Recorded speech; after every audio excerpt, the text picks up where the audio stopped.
What is up, sports bettors? It's Bob and Mike with Last Minute Betting with the Sports Nuts. That's me and Mike. We're Sports Nuts. That's right. Subscribe. It's right up there. And by the way, follow us on Twitter. You can go to @Mick Grasso. Mickey's right there. And @Bob LaGrasso. That would be me. Like and subscribe, would you? Do it. Do it. We got the BetMGM and PointsBet sign-up bonuses. The links are at the top, along with Underdog Fantasy and Thrive Fantasy deposit match up to $100. But also, we've got like Caesars and FanDuel and DraftKings. They're all in there too. You can use those links to get there. Okay. There's also a Calendly link for me, one for Mike. I don't know about you, Mike. Oh, and by the way, I have to tell Mike he was right. I was wrong about the football game last night. Carolina pretty well controlled that game. Stopped 100%. the Falcons. Yes, and to be as advertised and to be as expected. Yeah, except for DJ Moore hitting the. Had four catches, needed 5. That was a little bit of a bummer, but hey, is what it is. We had a winning play at least, huh? Yeah, very good. I did not have a winning play, and the over didn't hit either, and that came from our guys in the morning. That was not a good. I liked the under in that game myself. Well, I should have listened to you, but I didn't, and that's what I get. Oh no, you got to learn to listen to your elder. All right, we got East Carolina and Cincinnati tonight. USC is playing at Colorado. By the way, does USC have a shot at getting into the college football playoff, Mike? I mean, I think they do. I think you've got to give them a little bit of credit. They definitely are doing all they can do to get in, don't you think? Yeah. Oh, yeah, absolutely. Hey, Pierre, how you doing? I mean, the one loss, it is to Utah that they lost to. So, it's not like that's what I would consider a terrible loss. A lot of people thought Utah had a shot at being in that thing themselves entering the season. Started out a little bad and rough, but Utah is kind of slowly but surely been picking up the pace a little bit, winning a few in a row. Yeah. And look, Bob, they'll close out with UCLA and Notre Dame. So we'll see what those two games bring us. A big game tomorrow. UCLA will be tough. A big game tomorrow in college football, Mike, in my opinion, is LSU at Arkansas. And it's early. LSU clearly has a shot right now, don't you think? Yeah, no doubt. I mean, our Arkansas is sort of one-dimensional, run the football and that's it. I was impressed with them at one time, but since then I'm not so heavy on Arkansas anymore.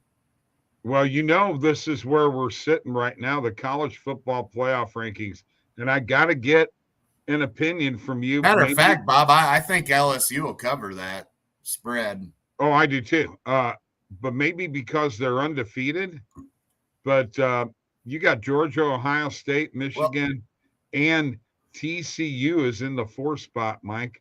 What's your thought? They had Alabama at home. Arkansas did, Bob. They had Alabama at home, and they got thumped. So I don't see this being much different. Okay. What do you think of TCU has moved into the 4th spot in the college football playoff rankings? I love TCU. Very, very entertaining, exciting, high offensive team. I like them a lot. Really? You think that they got enough to stay there?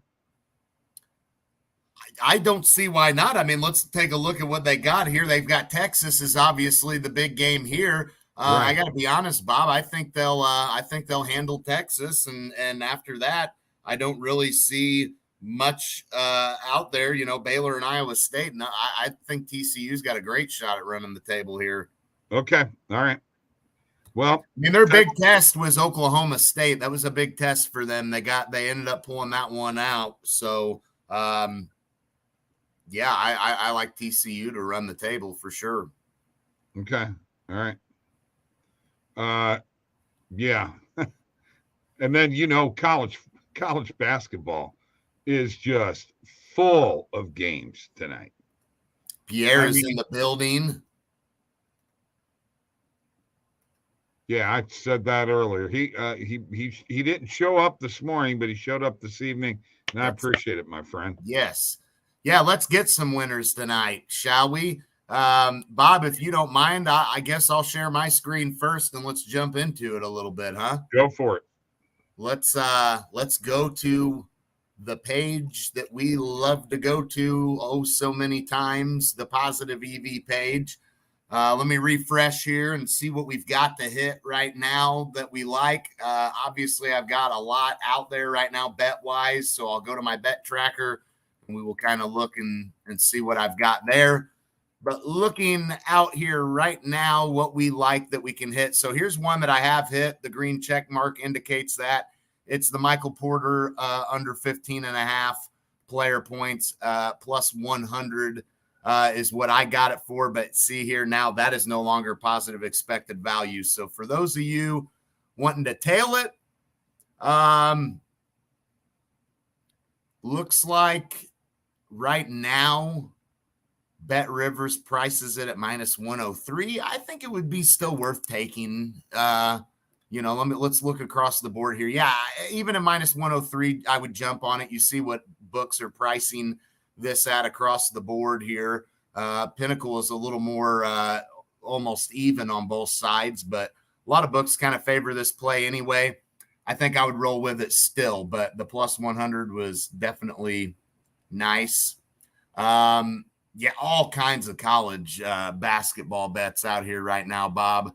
You got Arizona, the plus 10.5 there. Not real crazy about that play necessarily. Let's see if there's anything in the NBA. So I took Steph Curry on over 29.5 player points. Looks like that's still good to go. Looks pretty good. Let me see if there's a Pinnacle line on that. There is not. But pretty good play. I like Steph to have some offensive firepower going tonight. I did in this NFL matchup with the Chiefs and Jags. I did take the over, Bob, over 49.5 total points at minus 120. I took that. Pretty good value. You look at average odds at minus 134. I really like this play. I think the over will hit. We know Kansas City has the ability to carry an over themselves. Jacksonville has shown signs at times that they can put some points up. But, yeah, that's a play that I think is very high win probability on that one. Okay. Let's see what else we can find here. All kinds of plays. There's just all kinds of plays right now that are out here. I mean, we got Oklahoma, man, minus 27.5 on that point spread. Phew. Hey, my Kansas hit last night. That was minus 24.5. Yeah. Not really crazy about that Oklahoma play necessarily. Yeah, all kinds of plays, like, just tons and tons and tons of plays out here to hit right now, Bob. Let's go to my bet tracker and see what all I've got out here that I have went on ahead and hit. Tim McIntyre's in the house. Say hi, Mike. Whoa. What is up, Tim? We've got Gonzaga on the point spread at minus 11.5 for the game. And then the first half point spread, taking them at minus 6.5. Taking the Knicks on the first quarter point spread, minus 3.5. Taking Porter on his under 15.5 player points. Showed Steph on his over. Took the Rams on the point spread plus 1. Got that at minus 130, doing pretty good there. Got the first half total points on the under 21.5 in the Cowboys Packers. I have got over 49.5 that I showed you in that Jags Chiefs game that is still out there. Under 24.5 team total for Chicago. Pretty good value I got on that one. Took the Kings tonight on the point spread, minus 1.5 over the Lakers and minus 2.5. So I put a full unit on the minus 1.5 and a half a unit on the minus 2.5. And then I took Van Vliet on his over 34.5 PRA plus 106. So those are all the bets that I've got. Several of them tonight, some of them for Sunday in the NFL, but definitely looking at the positive EV page, Bob, there is a boatload of opportunities to go through. My turn. I get to get in here. Okay, well, you can get in there. Let me do it. I switched sides with you, too. Why do you do that? I left and came back. Just what I do. All right. Look, I've got plenty of bets out here, but something that I want to show you, and Randall and I were talking about this last night. All right. You know, Mike and I and Randall are on calls with a lot of customers, and we want you guys to be profitable. Some of our most profitable customers are the ones that are betting these recommended filters, and they're betting, you know, probably 50 a day. The thing is that if you don't have a large bankroll and you want to get the benefit from the recommended filters, this is what you got to do. You got to go to your settings, and you go to your bet settings and change your Kelly multiplier to 0.1 or 0.2. I usually have it at 0.5, okay? What this allows you to do is it allows you to have more affordable bet sizes, because, you know, if you're only betting, if you only got $400 to play with and you want to bet all these recommended filters, you're going to pretty well bet your bankroll on a daily basis. At least with this, it drops it down into a more affordable type of bet size. And as you can see, there's a ton of there's a lot of money right there, Mike. Okay. Sure. But you could bet every one of these recommended filters by doing that.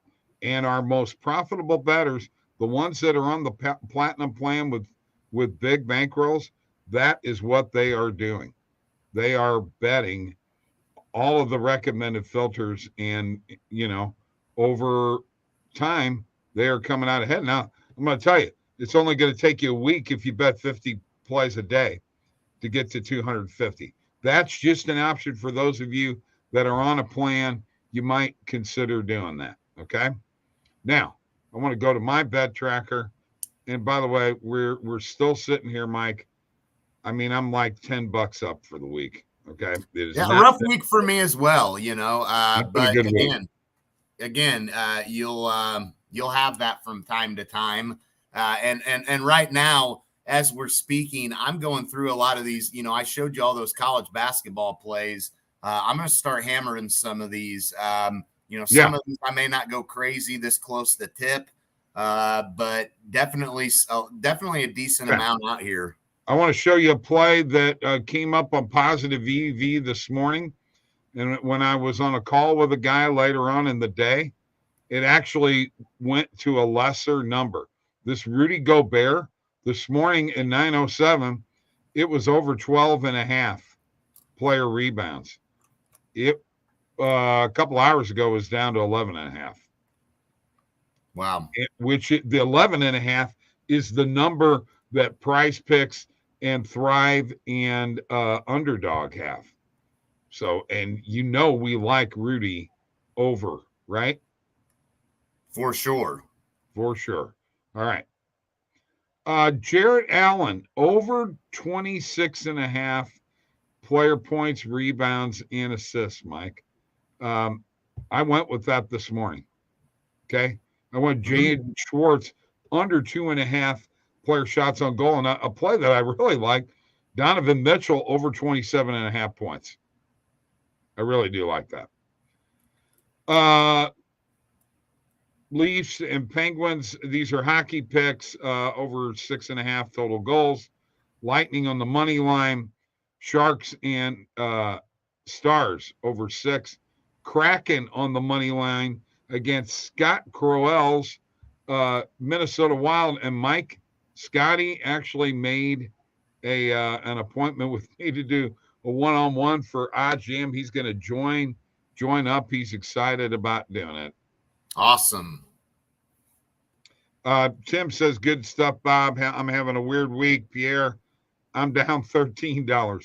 Can't get a run this week. Hey, it could be worse. It really could be worse. But that's what I have from that positive EV standpoint. Anytime I think that I can get Rudy Gobert in between 10 and 13 rebounds and an over, because he's a guy that's liable to go for 20-something in a game, right? This is a weird spot here with Minnesota. They're a completely different team, Bob, on the road than they are at home, and a lot of the things they do well, for some reason, they're not doing well on the road. And here they're playing a team in Memphis that knocked them out of the playoffs last year. Memphis is a lot better at home. Memphis is a good defensive team as well, Bob. I got to be honest with you, in this spot, in this matchup, the Gobert's over in rebounds could be a little iffy. Okay. All right. But that being said,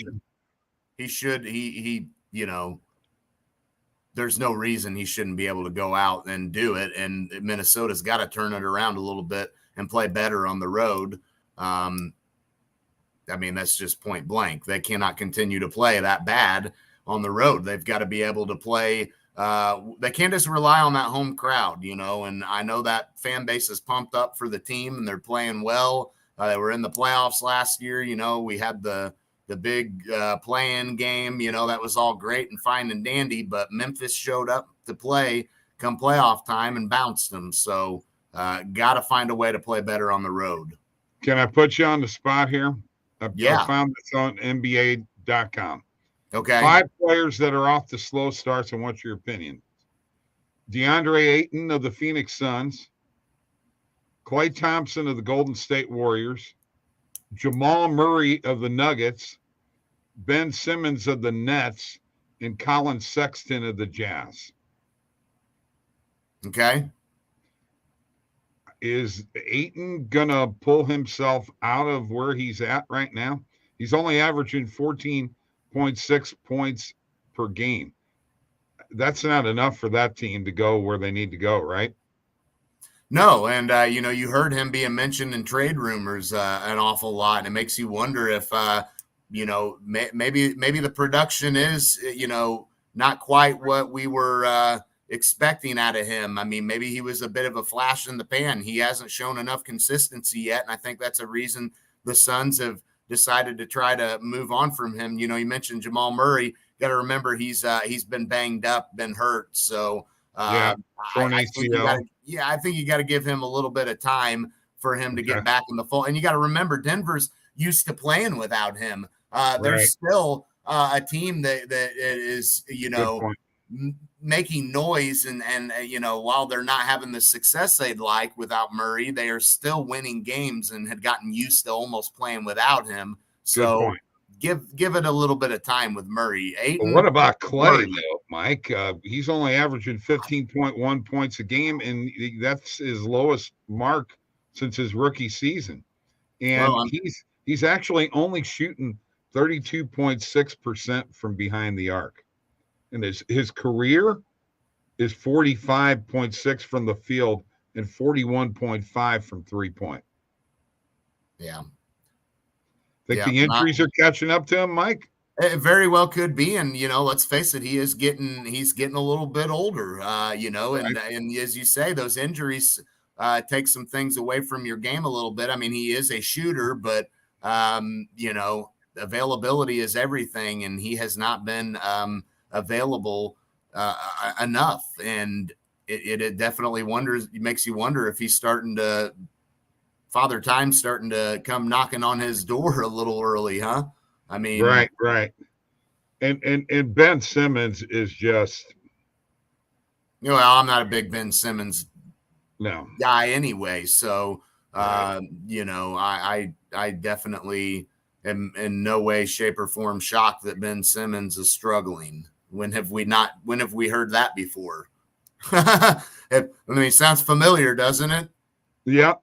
Do I like the Lightning puck line and the Stars for a parlay? What do you think, Mike? Boy, I got to be honest with you, Bob. The Lightning worry me, don't they? You a little bit. I mean, they've not been consistent so far. You have Washington, who had that loss to Pittsburgh, but man, I just don't trust the Lightning right now. I would almost say, I would almost lean towards Washington at home in that spot, honestly.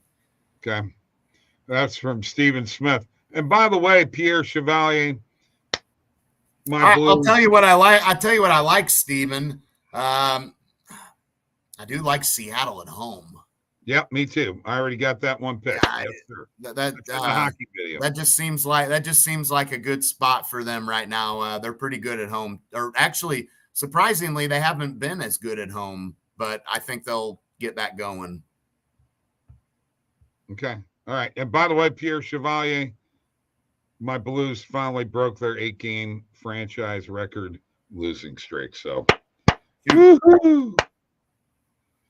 Rough stuff there. And speaking of NHL, my 2-leg parlay, Bob. Since we're talking about it, let's share my screen here real quick because we're actually getting close to game time. So let's go ahead and go to the OddsJam NHL page and go to my parlay that we went for today. So I just mentioned I liked the Kraken, and I went with Toronto, Bob. The Penguins have been bad. I know they had the win against Washington, but they've not been good. And Toronto, to me, I think I can buy into them more right now than I can Pittsburgh in terms of turning things around. You know, they are, despite their struggles here, they're 7-4-3. Pittsburgh, 7-game losing streak, not been good after snapping it to Washington. But, and Bob, we saw Toronto hang with the Golden Knights, taking them to OT and managing to squeak out a point. Yeah. True. Pierre says, fire DJ Smith. And Stephen Smith says, Washington just played last night. So I actually have Toronto on the money line in that game.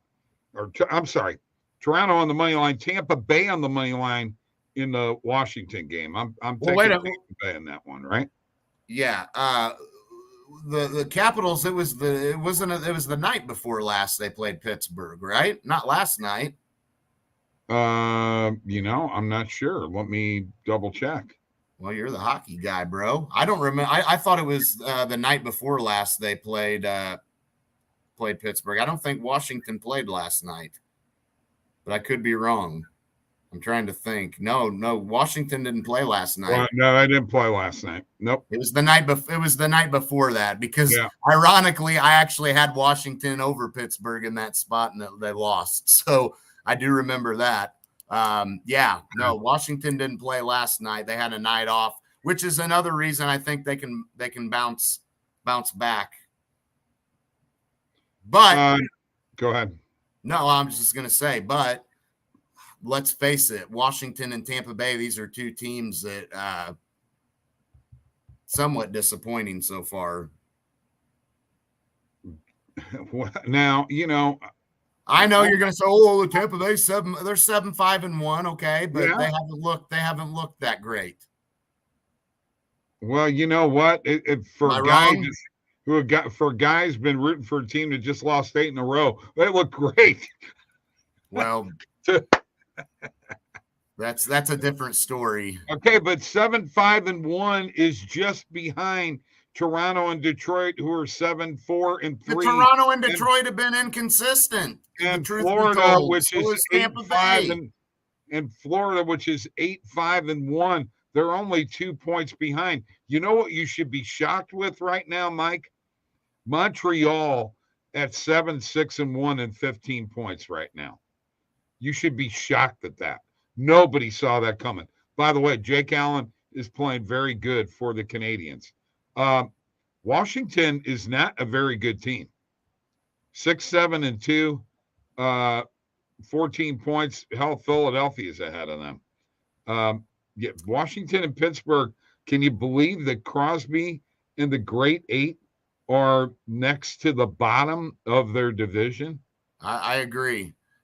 Look, I like a home underdog in Washington over an inconsistent Tampa Bay team. That's my stance. Stars money line is fire. I agree. And I mean, yeah. Parlay that with, to me, the safest bet of the night for me in the NHL is Seattle on the money line at home. Jacob needs some booze and some bets. Lock of the night. Oh, we're going lock of the night now on the spot. Let's do it. Let's do it. Bob, I'm going to get. Go ahead. Money line. Stars money line. Oh, you can't go that juice. You can't go that juice for a lock of the night. Give your lock. Give your NHL lock. Gosh. And I'll give an NBA one. I'll take Toronto money line. Okay, fair enough. I figured you'd go Seattle money line, to be honest with you. For me, the lock of the night for me, I'm going to go with the Oklahoma City Thunder on the point spread, plus 5.5. Okay. You got Toronto, no Siakam. Oklahoma City. Hey, I know no Giannis or Drew, but they took the Bucks to double OT, and Gilgeous-Alexander is unbelievable right now. You have to bless the bets, Mike, with the cowbell. Jacob says so. Thunder on the spread.